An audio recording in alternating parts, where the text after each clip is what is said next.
Hello viewers, నేను Rohan. Welcome to social post. రాజస్థాన్లో వేగంగా ఎదుగుతున్న యూనివర్సిటీ ఏంటి? లక్షల్లో స్టూడెంట్స్ నిమ్స్ యూనివర్సిటీ జైపూర్ని ఎందుకు చూస్ చేసుకుంటున్నారు? యూనివర్సిటీ క్యాంపస్ ఎన్ని ఎకరాల్లో ఉంది? వీటన్నిటి గురించి డీటెయిల్గా తెలుసుకునే ప్రయత్నం చేద్దాం. ఈరోజు మనతో పాటు వినయ్ గారు ఉన్నారు, ఆయనతో మాట్లాడదాం. హలో వినయ్ గారు. హలో అండి. సో అసలు ఈ నిమ్స్ యూనివర్సిటీ అనేది ఎప్పుడు స్టార్ట్ అయింది? దీని వెనుక ఉన్న మెయిన్ మోటో ఏంటండి? So basically, NIMS University అనేది basically it has started from the medical sector, National Institute of Medical Sciences. In 2000 yearలో, before 26 years, they have started NIMS, National Institute of Medical Sciences.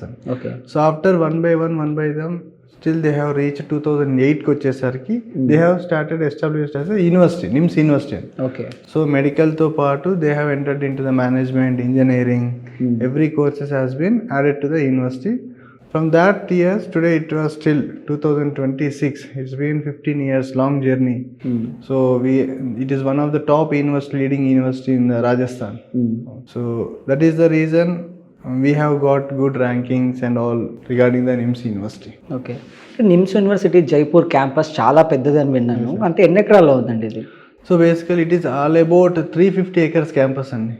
350 acres completely green lush campus, completely fully AC equipped campus. ఒక 350 acres. 350 acres లో ఉన్న campus మొత్తం even class rooms అవనివ్వండి, hostels అవనివ్వండి, వాళ్ళ dining hall అవనివ్వండి, for every shopping mall, every what ever is established in the university is completely fully AC equipped campus completely. Okay. So ఈ NIMS university జైపూర్కి accreditations అనేవి ఉన్నాయండి? Established by the UGC. And ఇంకా when comes to rankings, okay. మనకు Indian government వచ్చేసి NIRF ranking అని they will give you ranking. We are under 100 to 150 top 100 యూనివర్సిటీస్లో we are the one of them. And we have diamond gauge ranking in the QS rankings. Okay. And we are ranked by the NAAC accreditations also, A+. So every individual sector we are having the rankings. In the medical sector we are having rankings, in the engineering sector lo ranking undi, management sector lo ranking undi, and we are also globally recognized. Even Czech Republic country also recognized the degrees, and this degree is globally recognized by every country in the world. Okay. So NIMS యూనివర్సిటీకి check రిపబ్లిక్స్కి వీటి ఇద్దరి మధ్య MOU జరిగిందని విన్నా అండి, ఇది ఎంతవరకు నిజం?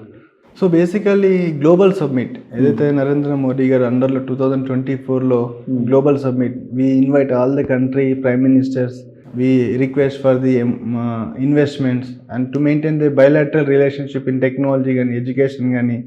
So different export and import lo manchi relationships kosam we have submitted global summit.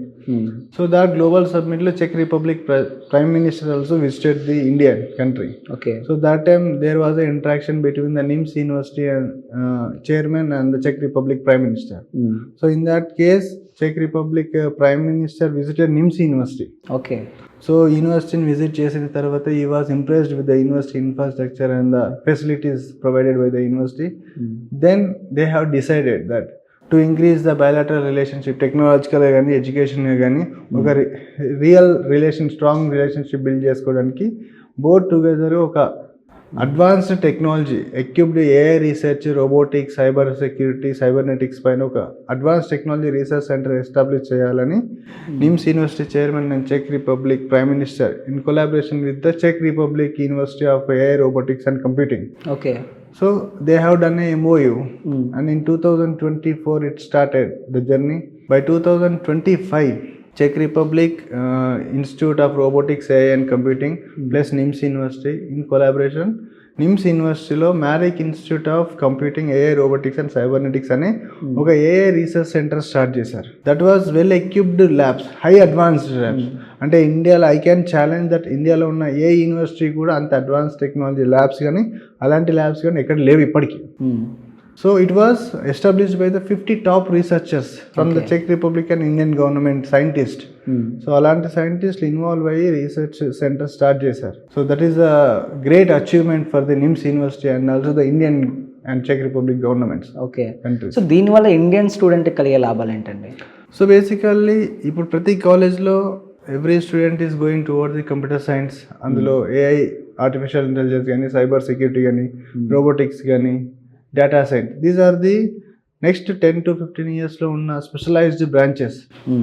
So NIMS university ఈ ఏఐ ఉన్న ల్యాబ్స్ ఏంటంటే దీస్ ఆర్ నెక్స్ట్ 10 ఇయర్స్లో ఏవైతే అడ్వాన్స్డ్ టెక్నాలజీస్ ఉంటాయో, ఇప్పుడున్న యూనివర్సిటీస్లో ఇంత అడ్వాన్స్ టెక్నాలజీస్ ల్యాబ్స్ లేవు. సో ఈ ల్యాబ్స్ ఏంటంటే నెక్స్ట్ 10 to 15 ఇయర్స్లో స్టూడెంట్ ఎలా వర్క్ చేసినా కూడా, ఏ టెక్నాలజీ నేర్చుకున్నా కూడా నెక్స్ట్ 10-15 ఇయర్స్లో ఏవైతే అడ్వాన్స్ టెక్నాలజీస్ ఉంటాయో that was equipped by these labs completely. Okay. So అందుకని స్టూడెంట్స్కి this is not only theory based labs. ఒక స్టూడెంట్ ప్రాజెక్ట్ చేయాలి, ఒక హార్డ్వేర్ వర్క్ చేయాలి అన్నా కూడా they can do in that lab only. Okay. అదంతా హైలీ ఎక్విప్డ్ ల్యాబ్స్ అన్నమాట. That is the reason this is very good opportunity for the Telugu students. Okay.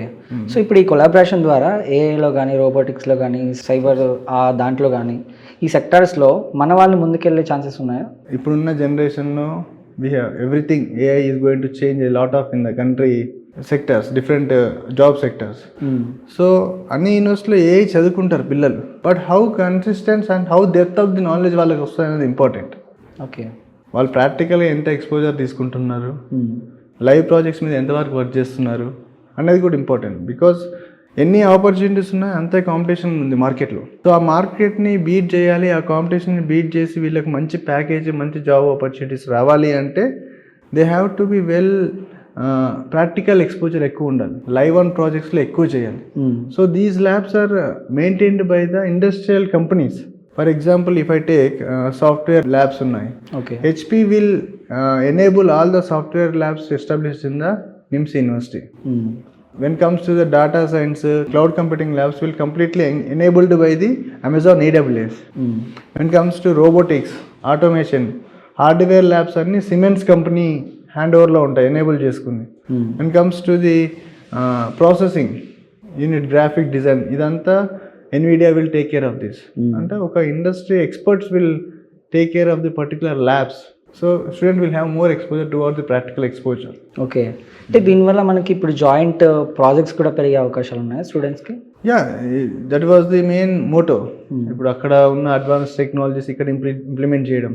Okay, whether if India has the advance technologies that we can implement to this research centre. So that is the main motto of this AI research centre.